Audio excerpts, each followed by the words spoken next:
So, my dear students, earlier we have discussed about the position of maxima and minima. तो उसकी बात तो हम लोगों ने कर ली थी। आज हम देखेंगे कि मैक्सिमा और मिनिमा जो होती हैं या फ्रिंजेस बनती हैं इंटरफेरेंस की वजह से। देखो ये स्क्रीन है आपकी और यहाँ पे टू नैरो स्लिट्स हैं। These are the narrow slits, इनके बीच की दूरी आपने कल सीखी थी कि स्मॉल d होता है। स्क्रीन के बीच की दूरी कितनी होती है? d होती है। तो हम देखते हैं कि फ्रिंजेस बनती हैं। यहाँ सेंटर पे ब्राइट फ्रिंज बनेगा ऐसे, इस तरह की फ्रिंज बनेगी, है ये क्या होगा? ब्राइट होगा, है ब्राइट के बाद इसके जस्ट इसके बाद कितना ही बड़ा आप देखोगे, अभी आपको साइज निकाल के दिखाऊंगा कि यहाँ क्या बनेगा? डार्क फ्रिंज बनेगा। यहाँ क्या बना? ब्राइट फ्रिंज बना, उतना ही बड़ा। फिर इसके बाद क्या बनेगा? फिर इतना ही बड़ा डार्क फ्रिंज बनेगा, ठीक है। फिर इसके बाद यहाँ ब्राइट फ्रिंज बनेगा, फिर इसके बाद यहाँ ब्राइट फ्रिंज बनेगा। तो आप देख रहे हो, you can see this is the central maximum. इसमें इसकी खासियत ये होती है कि इसमें जो डार्क फ्रिंज है वो परफेक्टली डार्क होगा, है ना। कहां से डार्क खत्म हो रहा है, कहां से ब्राइट शुरू हो रहा है, मतलब देयर इज शार्प बाउंड्री, एक शार्प बाउंड्री आपको मिलेगी कि आप देखते ही समझ जाओ कि इतना दूर ये ब्राइट है और इधर क्या है? डार्क। इतना दूर ये डार्क है, इतना दूर ये ब्राइट है। तो there is a sharp there is fine contrast between dark and bright fringes. दूसरी जो खासियत इसकी है कि the size of dark fringe as well as size of bright fringe is same. जितना बड़ा ये होगा उतना ही बड़ा ये होगा, जितना बड़ा ये होगा उतना ही बड़ा ये होगा, ठीक है। तो ये फ्रिंजेस हैं, दीज आर, ये क्या है? डार्क फ्रिंज है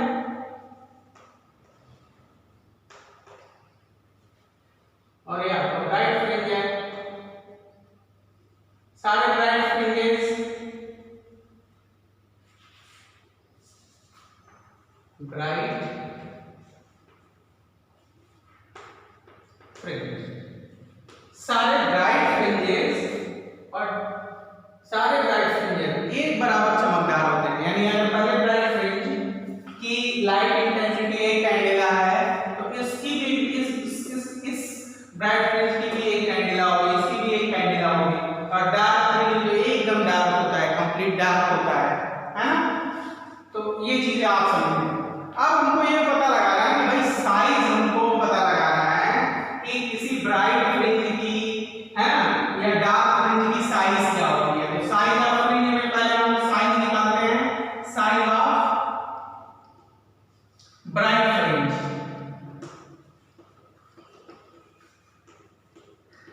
बहुत ही आसान है निकालना। देखो कैसे निकालते हैं। देखो हमको पता है, हमको ये पता है, हमको इसकी साइज निकालनी है। तो इसकी साइज अगर निकालनी है तो इसकी पोजीशन, है ना, जो इसकी पोजीशन है सेंट्रल मैक्सिमम से जो पोजीशन इसकी है ना, उसमें से इसके आगे ये बना लेते हैं। ये ब्राइट हुआ, या हाँ ये मान लो इस वाले को, इसकी पोजीशन मान लो कौन सी है? nth, है ना। ये मान लो कौन सा है? पहला है। तो ये दूसरा हुआ, ये तीसरा हुआ। तो दूसरे वाले की साइज कितनी है? इतनी है ना, और पहले वाले की कितनी है? इतनी है, ठीक। तो अगर इसमें से इतना घटा दे तो साइज क्या बचेगा? इसका साइज बचेगा ना। तो हम अगर साइज ऑफ ब्राइट फ्रिंज निकालना है तो कैसे निकाल सकते हैं? बीटा जो होगा साइज होता है, beta is what? Size of fringe. Size of, यहां ब्राइट फ्रिंज की बात कर लेते हैं, ब्राइट फ्रिंज, ठीक है। तो बीटा किसके बराबर होगा?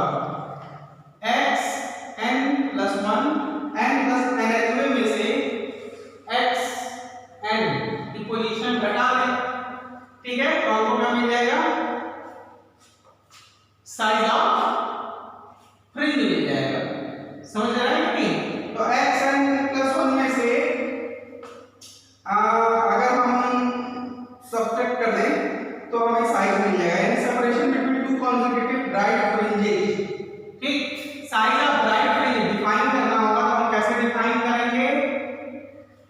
ये चीज आपके समझ में आ गई होगी। अगर इसको आप मिटा देते हैं, ये चीज आपके समझ में आई नहीं होगी, आगे हम जरा पढ़ लेते हैं। डिफिनीशन अगर लिखनी होगी तो आप क्या लिखेंगे, size of bright fringes, bright fringe is equal to difference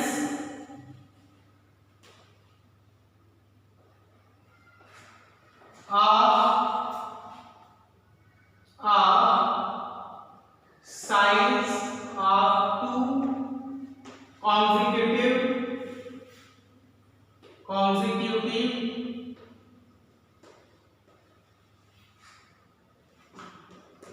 bright fringes, है ना। दो consecutive जानते हैं, दो consecutive के बीच में एक डार्क नहीं होगा, इसलिए difference of the size of two consecutive bright fringes is equal to is width of what, width of fringe, ठीक है। कौन सा फ्रिंज, ब्राइट फ्रिंज। अभी आपको दिखाएंगे कि ब्राइट और डार्क दोनों की साइज एक बराबर होती है। तो आप जानते हो इफ xn plus 1 क्या है, it is the size of, it is xn plus 1 जो है वो क्या है, position of bright fringe, है ना। n plus 1 n का आएगा, तो इसका फार्मूला आपको कल हमने निकाल के दिखाया था, ये किसके बराबर होगा, n plus 1 lambda capital D upon small d minus, यहाँ n है तो n lambda capital D upon small d, दोनों में से क्या कॉमन ले सकते हैं, lambda capital D upon small d, अंदर क्या बचेगा n plus 1 माइनस 1, ये दोनों कैंसिल हो जाएगा, है ना। और आपके पास साइज की वैल्यू जो है सॉरी n plus 1 और यहाँ क्या बचेगा, n बचेगा, n plus 1 minus n से n कैंसिल हो जाएगा। तो आपकी जो साइज आएगी ना बच्चे, वो कितनी आएगी, बीटा इज इक्वल टू क्या आएगा, बीटा इज इक्वल टू क्या आ जाएगा, lambda capital D upon small d। तो साइज ऑफ ब्राइट फ्रिंज कितना आया, this is size of bright fringe,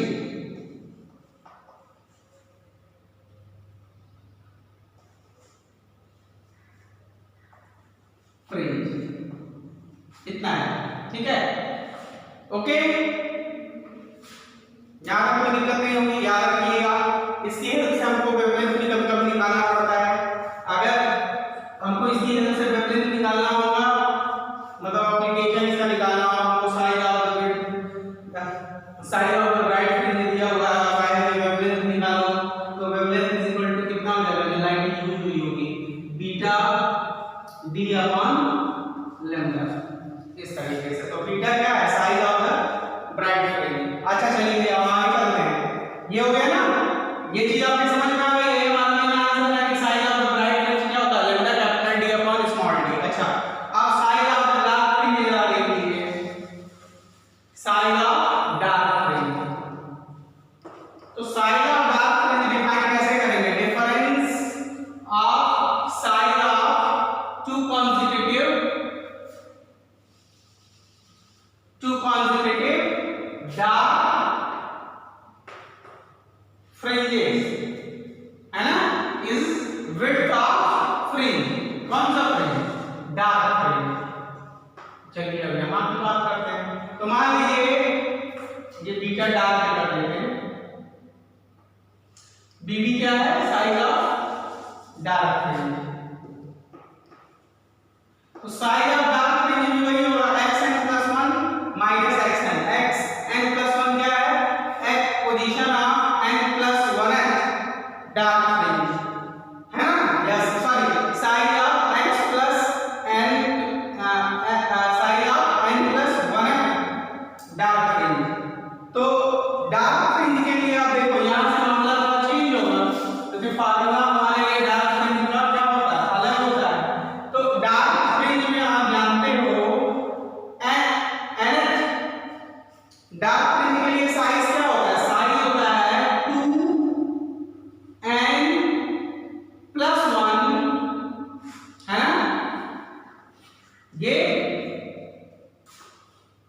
lambda upon 2 capital D upon small D, ये formula होता है।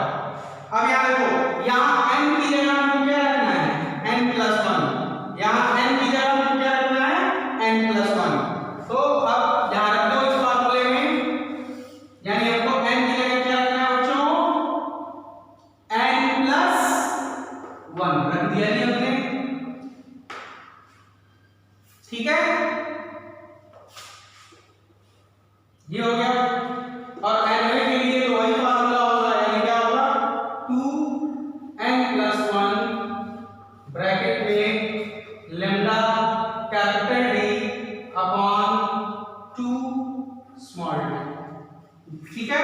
अब हम कॉमन ले लेते हैं, क्या कॉमन लेने लायक है, हमारे पास कॉमन लेने लायक है लैम्डा डी अपॉन 2d, तो कॉमन ले लेते हैं, तो this will be lambda D upon 2d, ये हो गया। अब अंदर क्या बचा, अंदर का मामला आप देखेंगे, यहाँ बचा कितना है, 2n+2 1 कितना हो जाएगा, 2n+3, तो यहाँ बचा 2n+3 है।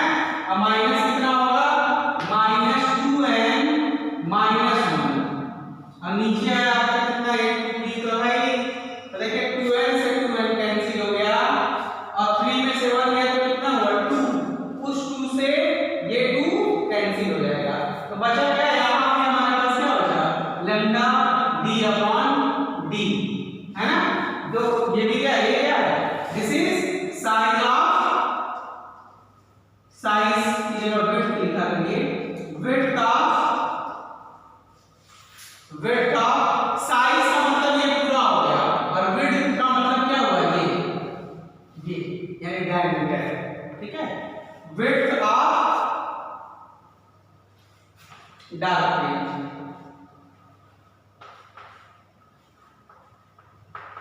ठीक है, विड्थ ऑफ डार्क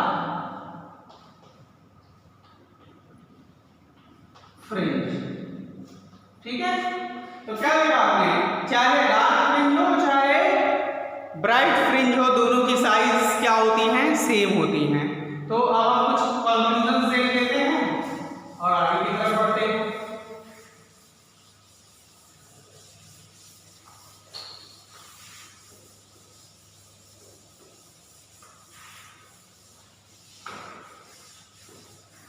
तो पहला इंपॉर्टेंट कंक्लूजन क्या है,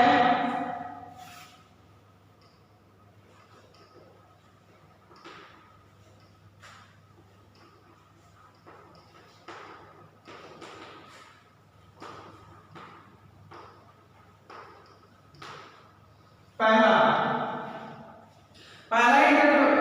कंक्लूजन ये है कि energy distributed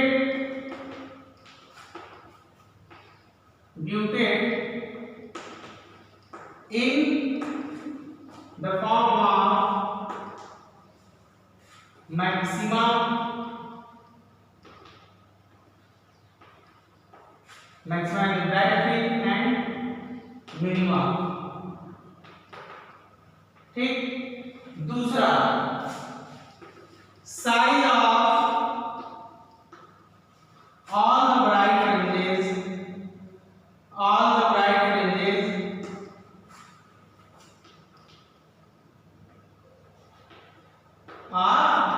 same, and that is equal to lambda capital D upon small d, है ना, size of all the bright fringes are same and all are equally bright, कोई कम ज्यादा चमकीला नहीं होता, एक बराबर चमकीले होते हैं, ठीक है ना। Third, size of all the fringes, size of all the bright लिखना चाहिए था, BRIGHT, size of all the bright fringes, ठीक है। तो इसी तरह size of all the dark fringes are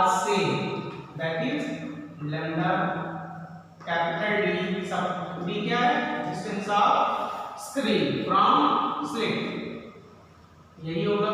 and all are perfectly dark. सब ये क्या होंगे? परफेक्टली डार्क होंगे। तो ये कॉन्क्लूजन से इंटरफेरेंस से आपको मिला, ठीक है। साथ ही चौथा चाहे शॉर्ट में ये लिख सकते हैं, फॉर डार्क फ्रिंज, ये शॉर्ट में कॉन्क्लूजन मिला है कि दोबारा आऊंगा आपको। और dark fringe path difference should be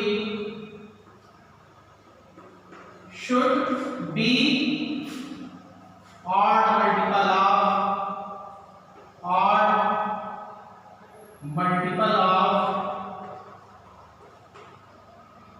multiple of half wavelength, half wavelength।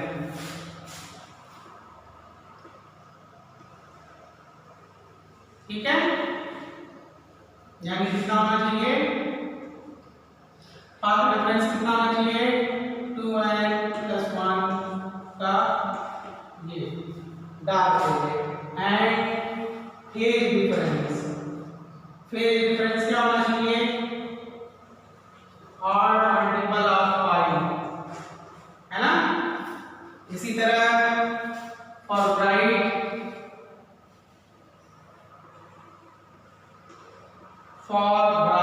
fringe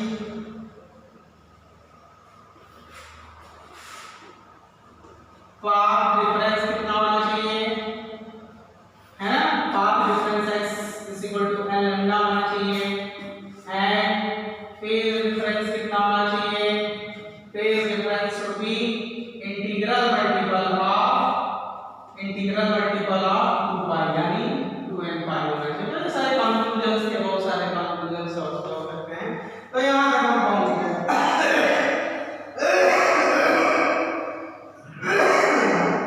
अब हम ग्राफ बनाना सीखेंगे। The graph between intensity of light and पहले वेवलेंथ के बीच में और दूसरा फेज के बीच में, ये बहुत इंपॉर्टेंट है।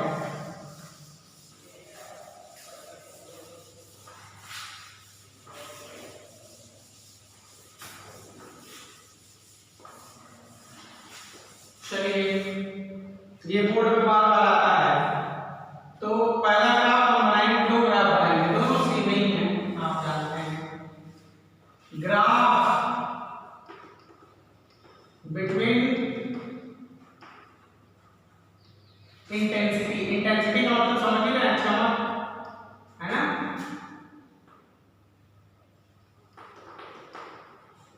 एंड इंटेंसिटी को किससे रिप्रेजेंट करेंगे? आई से, ठीक है।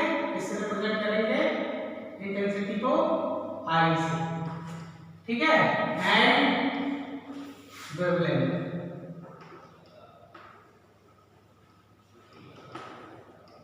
और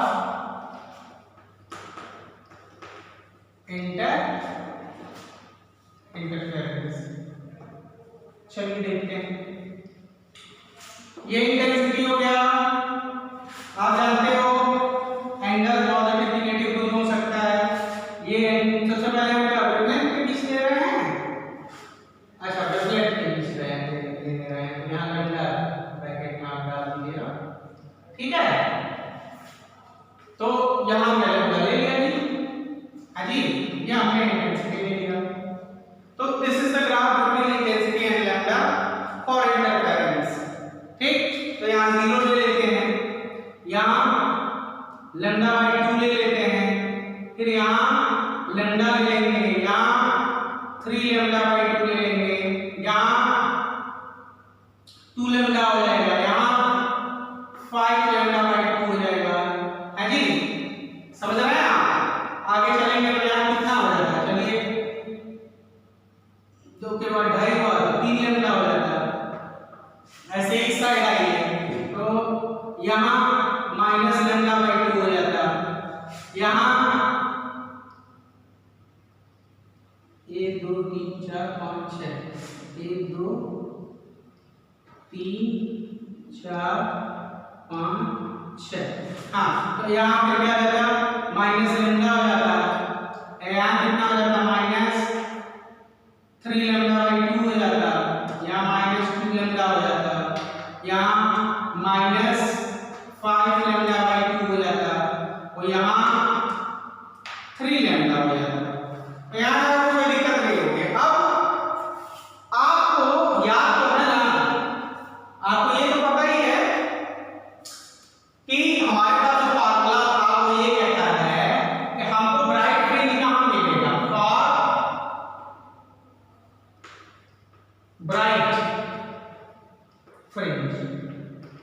ब्राइट फ्रिंज के लिए हमारे पास फार्मूला क्या है, हमारे पास फार्मूला है n लैम्डा।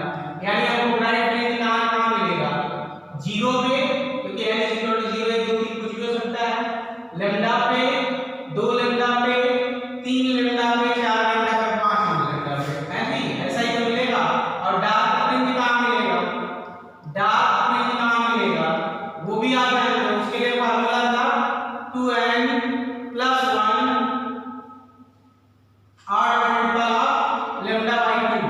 यानी जब n = 0 रखोगे तो यानी पहला डार्क फ्रिंज हमको कहाँ मिलेगा लैम्डा बाई 2 पे, फिर 1 रखो तो 3 लैम्डा बाई 2 पे, फिर 5 लैम्डा बाई 2 पे एंड सो ऑन। तो ये चीज हमारे दिमाग में रहनी चाहिए। तो चलिए यानी 0 पे हमको क्या मिलेगा बताइए, 0 पे हमको क्या मिलेगा, 0 पे हमको ब्राइट फ्रिंज मिलेगा। मिल गया। मान लीजिए ब्राइट फ्रिंज की इंटेंसिटी यहाँ पे 1 पॉइंट यहाँ लगा दिया। लैम्डा बाई 2 पे हमको क्या मिलता है डार्क फ्रिंज मिलता है। यानी यहाँ हमको कोई इंटेंसिटी नहीं मिलेगी, कोई चमक नहीं मिलेगी। कोई चमक नहीं मिलेगा मतलब क्या हुआ कि इसकी इंटेंसिटी 0 होगी। फिर लैम्डा और लैम्डा पे हमको क्या मिलता है ब्राइट फ्रिंज, यानी लैम्डा के सामने फिर हमको यही इंटेंसिटी मिलेगी। क्योंकि आपको मालूम है कि इंटरफेरेंस में सारे ब्राइट फ्रिंजेस की इंटेंसिटी क्या होती है सेम होती है। फिर चलिए आगे चलते हैं। 3 लैम्डा बाई 2 पे हमको क्या मिलेगा डार्क मिलेगा। यहाँ कोई इंटेंसिटी नहीं मिलेगी, यानी इंटेंसिटी यहाँ 0 मिलेगी। 2 लैम्डा का फिर हमको कहाँ मिलेगा यहीं तो मिलेगा, हाँ जी। फिर आगे चले जाइए 5 लैम्डा पे। 5 लैम्डा पे आप जानते हैं क्या मिलेगा। अच्छा 2 लैम्डा पे मैक्सिमम में चलते जाइए भी यहाँ क्या मिलेगा 0 मिलेगा। 3 लैम्डा पे आइए, 3 लैम्डा पे हमको फिर क्या मिलेगा मैक्सिमम मिलेगा। अच्छा तब तक आप हमें मिटा देना, ये आप तक नोट कर चुके होंगे, नहीं तो डायग्राम बनाने में थोड़ा बंदगी आएगी। ये चीज तो हम नहीं सीखे हैं आज तक, ठीक है। तो देखिए 0 पे करस्पॉन्डिंग मैक्सिमम, लैम्डा बाई 2 के करस्पॉन्डिंग 0, लैम्डा के करस्पॉन्डिंग मैक्सिमम इसके लिए 0, 2 लैम्डा पे मैक्सिमम इस पे 0, इस पे मैक्सिमम। सेम यहाँ इस पे हमको क्या मिलेगा लैम्डा बाई 2 है ना मिनिमम मिलेगा, इस पे क्या मिलेगा मैक्सिमम मिलेगा। इस पे इसकी भी इंटेंसिटी यहाँ मिलेगी, इस पे 0 मिलेगा, ठीक है। एक पॉइंट साथ ट्रेस कर लीजिए। इस पे मैक्सिमम मिलेगा, लगा दिया मैक्सिमम, इस पे 0 मिलेगा, फिर इस पे मैक्सिमम मिलेगा। अब इन पॉइंट को जोड़ लीजिए। कैसे जोड़ेंगे देखिए, ये जोड़ा गया 0 जुड़ गया, इसको इधर गया है लैम्डा बाई 2 से 0 हो गया। फिर यहाँ से चलिए, यहाँ से चलेंगे, ये आया मैक्सिमम, ठीक है। मैक्सिमम कहाँ मिला आपको इस पे, और 3 लैम्डा बाई 2 पे क्या मिलेगा 0, लगा दिया 0, ठीक है। आगे चलिए 2 लैम्डा मैक्सिमम मिलेगा, फिर इसको आगे बढ़ा दिया आपने, और 2 लैम्डा का आपको मिल गया ना मैक्सिमम। 5 लैम्डा पे क्या मिलेगा 0, ले जाइए 0। 3 लैम्डा का आपको फिर क्या मिलेगा मैक्सिमम, ले जाइए ऊपर। आगे पॉइंट नहीं आया होता तो वहां भी गिरा देते। इसी तरीके से इधर चलिए, इसको मिलाएंगे, इस पे हमको मैक्सिमम मिलेगा, जोड़ दिया, यहाँ मिनिमम मिलेगा, इधर जाइए मिनिमम, ठीक है।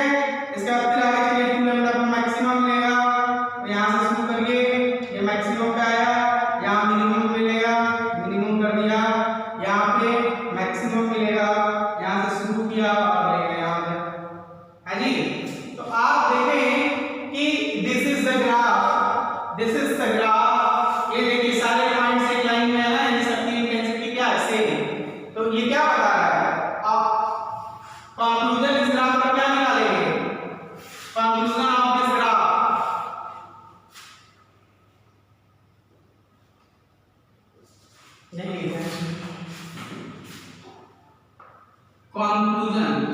ये जरूर लिखिएगा।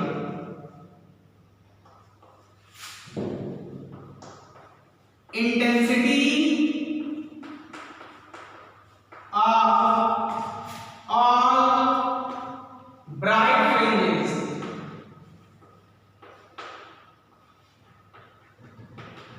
फ्रिंजेस क्या है सबकी सेम है ना, देखो सबका आई आई आई, अगर ये मैक्सिमम इंटेंसिटी हम आई नॉट मानते हैं, इसकी भी इंटेंसिटी आई नॉट है, इसकी भी, इसकी भी, इसकी भी, इसकी भी, इसकी भी और इसकी भी, और डार्क फ्रिंजेस को सबकी इंटेंसिटी देखो क्या है, 0 है ना, सबकी डार्क फ्रिंजेस की करस्पॉन्डिंग सबकी। तो intensity of all bright fringes are same, और इस ग्राफ के अनुसार कितनी है, is equal to I nought, ठीक है। एंड दूसरा intensity of all dark fringes, ये भी सेम है, आर सेम, लेकिन इसकी इंटेंसिटी कितनी है, 0। तो ये दो इंपॉर्टेंट कंक्लूजन आपको निकालने होंगे, ठीक है। इसमें कोई दिक्कत नहीं होगी मुझे लगता है। आगे की तरफ बढ़ते हैं बच्चों, दूसरी यही ग्राफ फिर आता है ड्रॉ करने के लिए, लेकिन तब क्या आएगा, graph between intensity and wavelength नहीं आएगा, तब आएगा phase difference, intensity and phase difference,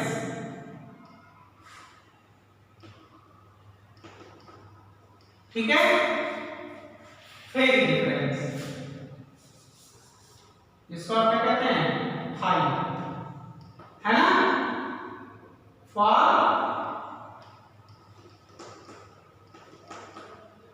interference, है जी, ठीक है। बाकी हमें नहीं डाला है, यहाँ फिर से यही निकालना है, कोई खास अंतर नहीं आता है, क्योंकि आप जानते ही हो। हाँ चलो अब देखते हैं, कंडीशन पहले लिख लेते हैं। तो आपको मालूम है bright fringe, for bright fringe,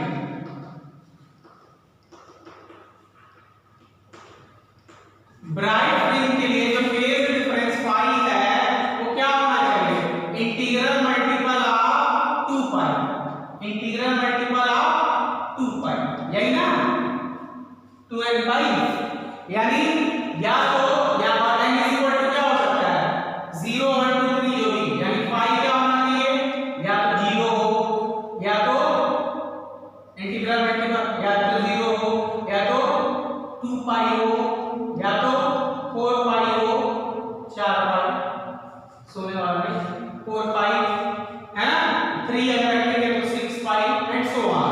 इसी तरह फॉर डार्क फ्रिंज के लिए फेज डिफरेंस होना चाहिए, वो ऑड मल्टीपल होना चाहिए, व्हाट, ऑड मल्टीपल ऑफ पाई होना चाहिए। इस कंडीशन में अगर मान लो n इज इक्वल टू 0 रखते हो, तो n इज इक्वल टू 0 रखते हो, तो हमें पहला मिनिमम कहां मिलेगा, यहां पाई पे, फिर 3 पाई पे, फिर एक रखोगे तो 3 मिलेगा, 2 रखोगे तो कितना मिलेगा, 5 पाई, 7 पाई, ऐसे इन पॉइंट्स में हमको क्या मिलेगा, डार्क फ्रिंजेस मिलेंगी, ठीक है।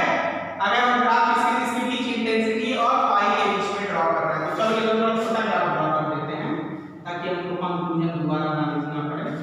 चलो ये तो देखो, इस बार हम जो ग्राफ ड्रॉ करेंगे ना वो इंटेंसिटी वर्सेस फेज एंगल के बीच में या फेज डिफरेंस के बीच में ड्रॉ करेंगे। लाइन क्लियर नहीं है, क्लिक कर लेते हैं, ये है जी। तो मान लो ये 0 हो गया, 1 2 3 4 5 6, हम 6 की तरह आपको नंबर 12 में कुछ मिलेगा, नंबर मिलेगा उसका नहीं, चाहे आप 3 खींचिए चाहे 300 खींचिए, हमको इक्विडिस्टेंट होना चाहिए। 1 2 3 4 5 और 6। ये 0 हुआ, ये मान लो क्या है, पाई है ये, तब 2 पाई होगा, ये 3 पाई होगा, ये 4 पाई होगा, ये 5 पाई होगा, ये 6 पाई होगा। इसी तरह इधर चले, ये माइनस पाई होगा, ये माइनस 2 पाई होगा, ये माइनस 3 पाई होगा, ये माइनस 4 पाई होगा, ये माइनस 4 पाई है। इसको हटा के यार क्लीन कर देते हैं, 2 से 70 रखे हैं ना, 4 पाई होगा,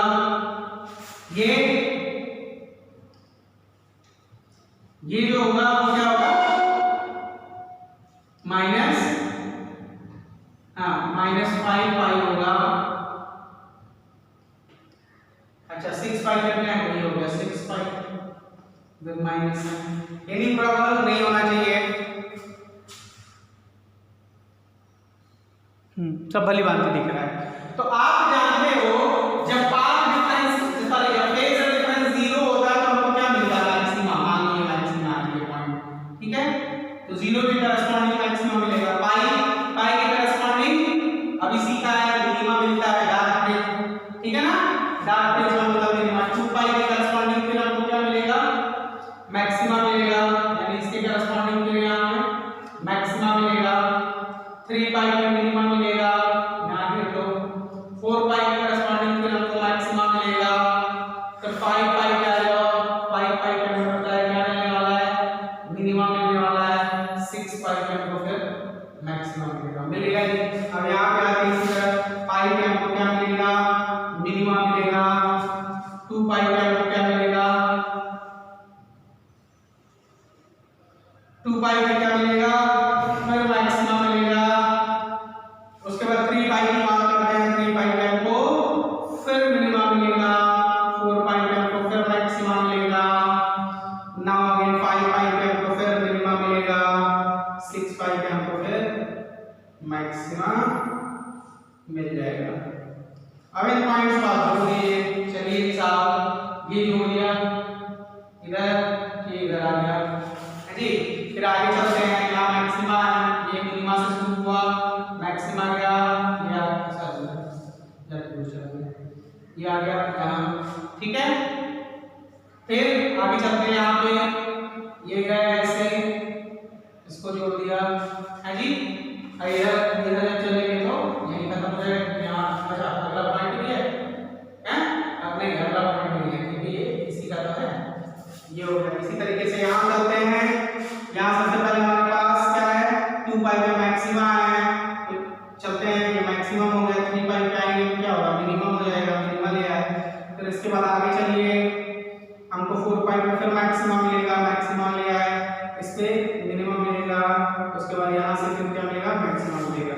तो आप देखो क्या क्या मिल रहा है, हमें मालूम है कि ग्राफ कैसा मिलेगा। और आप देख रहे हो सबकी इंटेंसिटी क्या है, सेम। सबकी इंटेंसिटी, सारे ब्राइट फ्रिंजेस की इंटेंसिटी कितनी है, I0, ठीक है, I0 सेम इंटेंसिटी है ना। और सारे डार्क फ्रिंजेस की इंटेंसिटी क्या है, सेम है। कंक्लूजन यही लिखेंगे, intensity of all bright fringes are same and intensity of all dark fringes are same. तो ये ग्राफ बहुत इंपॉर्टेंट है, ठीक है, इसको बहुत क्लियरली आप बनाना सीख लीजिएगा। बनाने में कोई बड़ी दिक्कत नहीं है, इसलिए बच्चों बड़ी शौक आता वाली काम करिएगा और जरा सा भी घबराने की जरूरत नहीं है, ठीक है। जहां तक हम लोग पहुंच गए, अब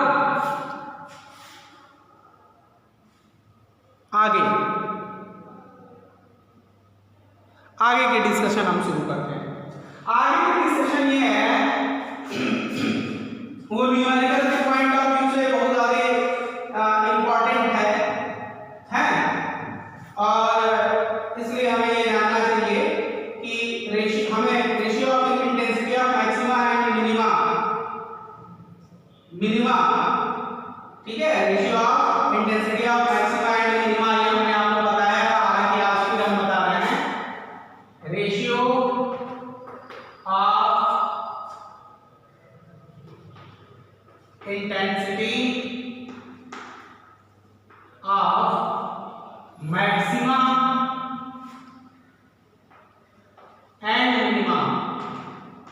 इसको डिस्कस करते हैं। हालांकि हमने डिस्कशन किया फिर करेंगे। आपको हमने बताया था कि I max maximum intensity interference के लिए हमारे पास वैल्यू क्या है। आपने कहा था I1 plus under root I2 का होल स्क्वायर, याद आ रहा है? यही तो आया था। इसी तरह आई मिनिमा की बात करें तो हमने सॉल्व करके देखा था वहां पे, तो वो वैल्यू आएगी under root I1 minus under root I2 का होल स्क्वायर। यानी अगर इन दोनों का हम रेशियो निकालें तो हमको क्या मिलेगा, IX upon I is equal to what, under root I1 plus under root I2 upon under root I1 minus under root I2। या तो आप अलग अलग स्क्वायर करिए या पूरे का होल स्क्वायर कर दीजिए, जो आपकी इच्छा हो। हम अलग अलग कर रहे हैं क्योंकि हमें मालूम है कुछ विभाग में कहेंगे कि ये हिसाब करके आपने यहाँ तो अलग अलग किया, यही कोई दिक्कत नहीं है, ठीक है ना। अब यही सेम रिलेशन क्या आता है, सेम रिलेशन हमें पूछा जाता है किसके टर्म में, एम्पलीट्यूड के टर्म में। तो हमें ये मालूम है, we know ये तो हमको पता ही है कि I1 इज इक्वल टू क्या लिख सकते हैं, k A1 स्क्वायर। A1 क्या है, amplitude of the first wave, कल वाला याद करिएगा, लिख सकते हैं I1 की वैल्यू। इसी तरह I2 की वैल्यू हम ये इक्वेशन में मान लो, और एज अ रिजल्ट इसको याद रखना है, इसके सीधे दिमाग का आता है।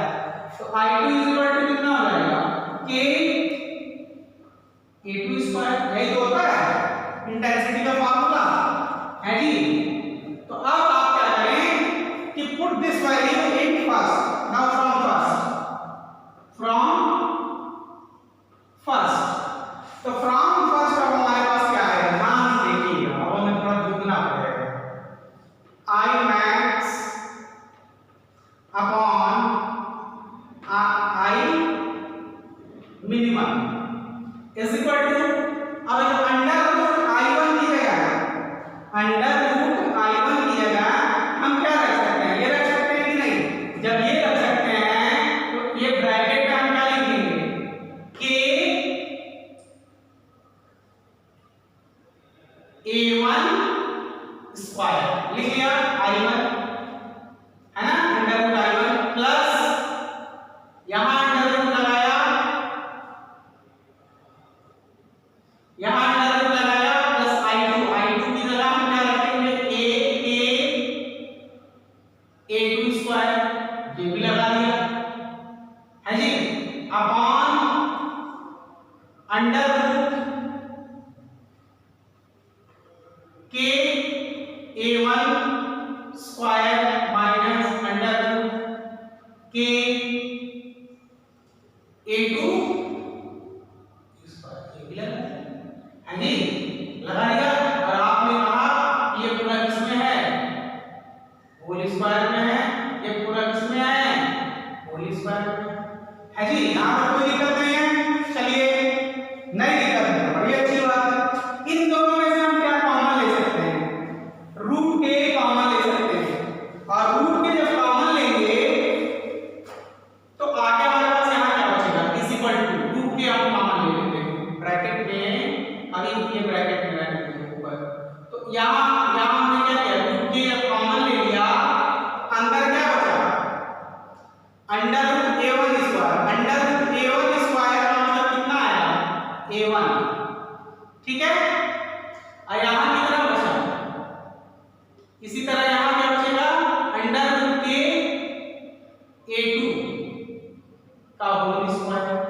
इसी तरह नीचे क्या बचेगा, अंडर रूट के A1 माइनस अंडर रूट के A2 का होल स्क्वायर। यहाँ तक किसी भाई बंधु को कोई दिक्कत नहीं होनी चाहिए। देख लेते हैं सब साफ साफ दिख रहा है कि नहीं, बिल्कुल साफ दिख रहा है, बड़ी खुशी की बात है। अब हम आगे चलें, आगे चलते हैं। अच्छा इधर चलते हैं, इसको मिटा देते हैं, ये तो बड़ा फौज होता है। अगले स्टेप में चलते हैं आप।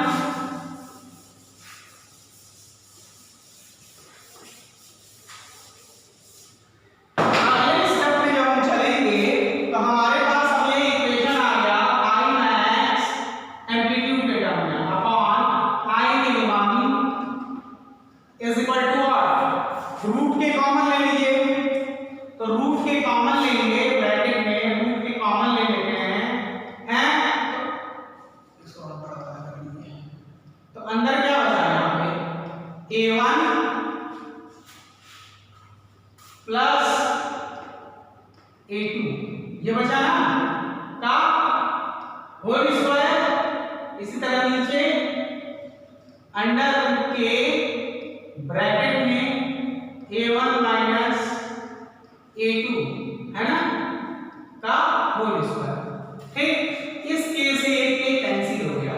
तो आपके पास फार्मूला क्या है, I max upon I minimum है ना, यानी ब्राइट फ्रिंज की इंटेंसिटी अपॉन डार्क फ्रिंज की intensity is equal to a1 plus a2 का whole square upon a1 minus a2 का होल स्क्वायर। और चाहे तो इंटेंसिटी के टर्म में लिख सकते हैं इसको, तो आप कैसे लिखेंगे, under root I1 plus under root I2 का whole square upon under root I1 minus under root I2 का होल स्क्वायर। ठीक है, तो ये सारी चीजें हैं। ठीक है, ये हो गया न्यूमेरिकल बनाने के लिए ये बहुत जरूरी है। तो यहां तक हमने डिस्कशन कर लिया। आगे जो इंपॉर्टेंट चीज है उसके बारे में हम डिस्कस करेंगे, वो आपको बताएंगे। क्या बताएंगे, एक क्वेश्चन आता है बोर्ड में कई बार पूछा हुआ है कि आप ये बताइए कि interference is according to what, conservation of energy, है ना। उसका आंसर हम कैसे लिख पा रहे हैं, आप ध्यान से देखिएगा। उसको बताने के लिए ये बताना ज्यादा जरूरी है। पहले ये आपको समझ में आ गया होगा, ये याद रखेंगे हमेशा। इससे कई न्यूमेरिकल आते हैं, क्लास न्यूमेरिकल हम करेंगे।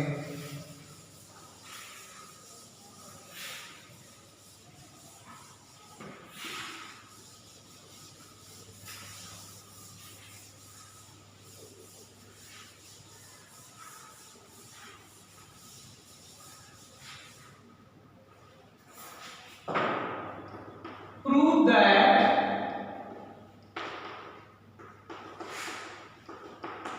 interference is according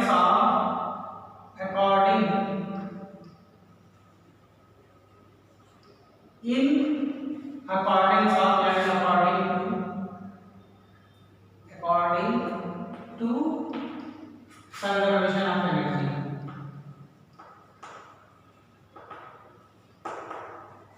प्रूफ करके देख लेते हैं कैसे। तो आप जानते हो ना कि लाइट वेव हमारे पास जो आती है, दो लाइट वेव आती है, और उनमें से एक लाइट वेव की इंटेंसिटी एम्पलीट्यूड a1 है और दूसरे की क्या है, a2 है।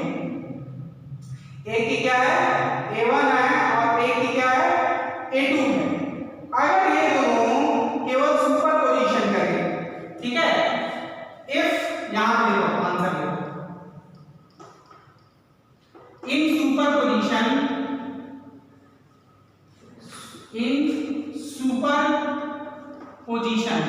हम ये भी कर रहे हैं इंटरफेरेंस। सुपरपोजिशन में क्या हो, लाइट हर जगह बराबर बराबर बढ़ जाएगी। In superposition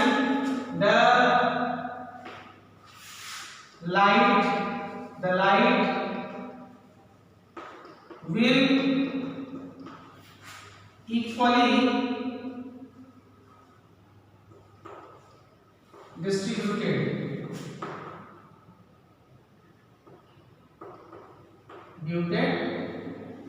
all over. ठीक है, यानी अगर मान लो पहले वाले की, तो इस केस में टोटल इंटेंसिटी जो होगी I इज इक्वल टू क्या हो गया I1 प्लस I2। I1 क्या है, intensity of the first, I1 जो है intensity of the first light wave, और I2 क्या है, intensity of the second wave. यही है, यानी I1 को हम क्या लिख सकते हैं कि A1 स्क्वायर, और I2 को क्या लिख सकते हैं कि A2 स्क्वायर, है ना। तो अगर इंटरफेरेंस नहीं हो रहा है, केवल सुपरपोजिशन हो रहा है, तो light will be equally distributed all over according to relation,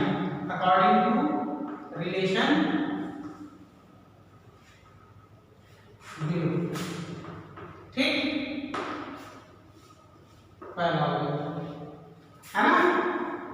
light की एनर्जी जो है वो कौन बनाता है, अगर लाइट को वेव मान रहे हैं तो उसकी एनर्जी कौन बनाता है, उसकी एनर्जी का परिचय कौन होता है, इंटेंसिटी होता है। जितनी ज्यादा इंटेंसिटी यानी लाइट में उतनी ज्यादा एनर्जी। ये चीज अब देखो, अब कंजर्वेशन उस पे आते हैं। लेट these wave स्टेप, ये स्टेप आंसर स्टेप में लिखा है, ये स्टेप 1 पहले आपने लिखा है ना। अब स्टेप 2 इसका आंसर देंगे जवाब। स्टेप 2 में क्या लिखेंगे कि लेट these waves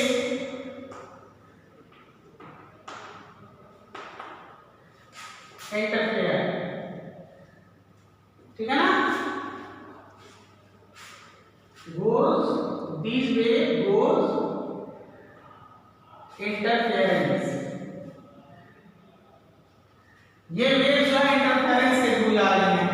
आगे आगे जब इंटरफेरेंस होगा तो इंटरफेरेंस में क्या होता है, मैक्सिमम इंटेंसिटी ब्राइट रिंग या एंड एनर्जी इक्वलिटी इसी तरह डिस्ट्रीब्यूट होगी light waves.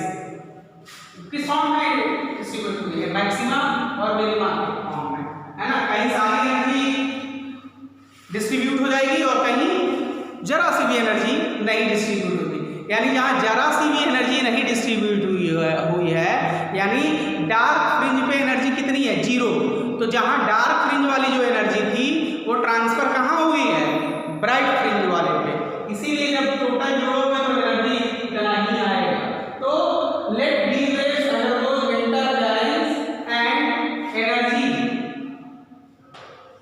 distributed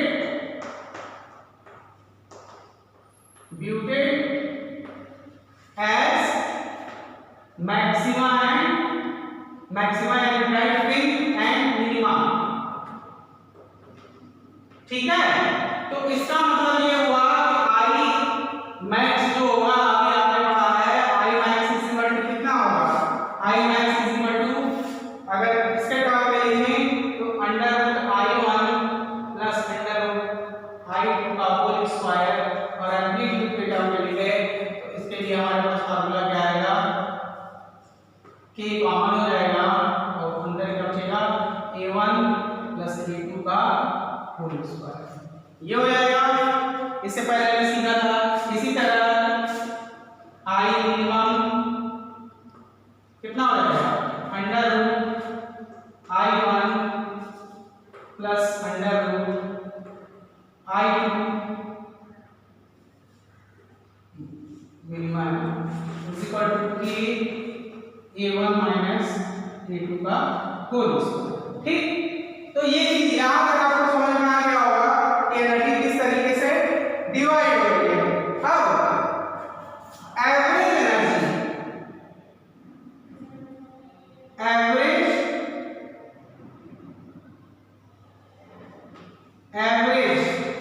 will distribute average of these, average of this कितना हो जाएगा, I average जानते हैं मैक्सिमम प्लस मिनिमम अपॉन 2, यानी I max plus I min upon 2।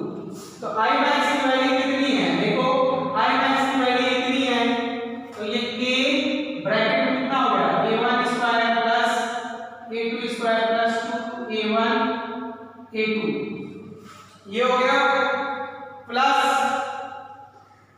Minimum के लिए a1 square plus a2 square plus sorry plus नहीं minus होगा ना इस बार, ये वाला है माइनस 2a1 a2, ये हो गया। याद रखो दिक्कत नहीं, अब आंसर कर लीजिए है ना। इसमें भी क्या था ना, तो इस पूरे में से हमने क्या किया है, k को कॉमन ले लिया है। अभी याद रखिएगा, इस पूरे में से हमने क्या किया, k को कॉमन ले लिया है। चलिए आगे चलते हैं। देखिए इससे ये कैंसिल हो जाएगा, तो इधर यहां कितना बचेगा, k एक a1 स्क्वायर और एक a1 स्क्वायर कितना हो जाएगा, 2a1 स्क्वायर, और इसी तरह ये कितना हो जाएगा 2a2 स्क्वायर हो जाएगा अपॉन 2। यहां तक किसी को कोई दिक्कत नहीं होगी जहां तक मुझे लगता है। चलिए आगे की तरफ चलते हैं। तो अभी हम इसको नहीं मिटा रहे हैं, हम यहां इसको क्योंकि हमें हमको शो करना है। अच्छा अब आगे दो कॉमन ले लीजिए। जब दो कॉमन ले लेंगे तो इस 2 से ये 2 कैंसिल हो जाएगा। आपके पास अल्टीमेटली जो आई एवरेज है, जो डिस्ट्रीब्यूट हो रहा है, वो कितना आया, k a1 square plus k a2 square. Second it is equal to first, hence interference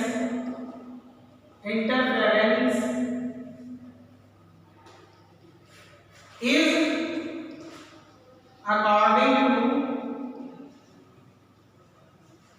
according to what, conservation of C energy या SCR सब कंजर्वेशन समझ लीजिए, कंजर्वेशन ऑफ एनर्जी। ठीक है, समझ में आया आपके। तो जब इंटरफेरेंस होता है तो बस अंतर यही आता है कि अगर इंटरफेरेंस नहीं होता है तो एनर्जी इक्वली हर जगह बराबर बराबर डिवाइड हो जाती है ना।